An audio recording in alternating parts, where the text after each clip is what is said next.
On the serial killer, for the first time, the wife of the alleged serial killer caught leaving the house. Fox News Digital with these exclusive images the same day that she filed for divorce from her husband, Rex Heuermann. He is the New York City architect, now facing half a dozen cold case murder charges. Nancy Grace, host of Crime Stories on Fox Nation, with me now.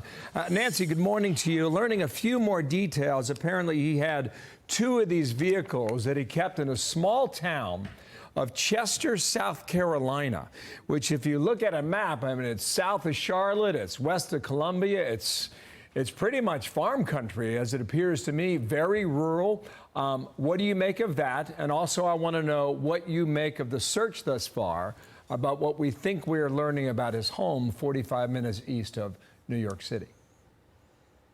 Thank you for inviting me. Right now, they better take that house down to the studs, because in searches that I have oversaw and conducted, you've got to look under the carpet, under the baseboards, in case there is blood that has seeped down. You've got to go in there with luminol. You have to be very careful that you do not displace fibers or hair that may belong to these victims. And I'm sure they're looking for trophies, not from just these three women. Serial killers often keep trophies, but from other victims we haven't even found yet that may be disposed of in other places. That's what's happening at the search of the home right now, down to the studs.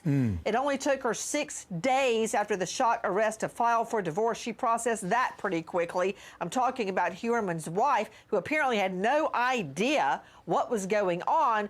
We understand that she was shown images of her husband buying burner phone minutes, buying burner phones, and profiles of him on dating websites that were used by sex workers. I think that was the nail in the coffin. She just recently broken cover, but she's gonna have to speak at some point, because 3 of her hairs that we know of are on the victims. Regarding South Carolina, can I also point your attention direct you toward Vegas, where he also has a timeshare that he would visit without his wife. The South Carolina compound is near his brother, where apparently there's another Chevy Avalanche.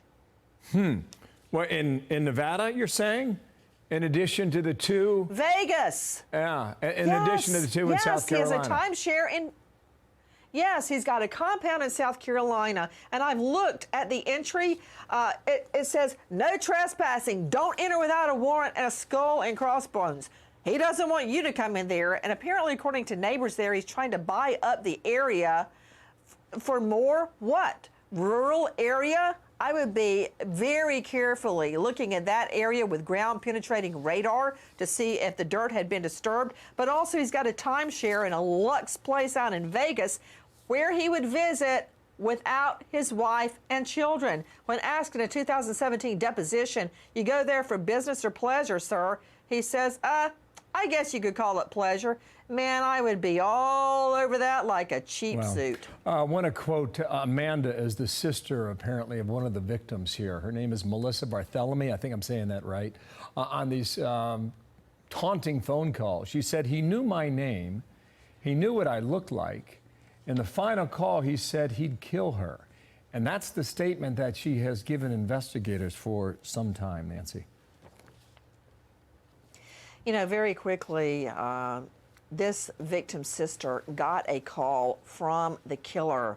2 things. He is an amateur. He's so consumed by sadism, torturing other people, that he overlooked common sense and left a trail.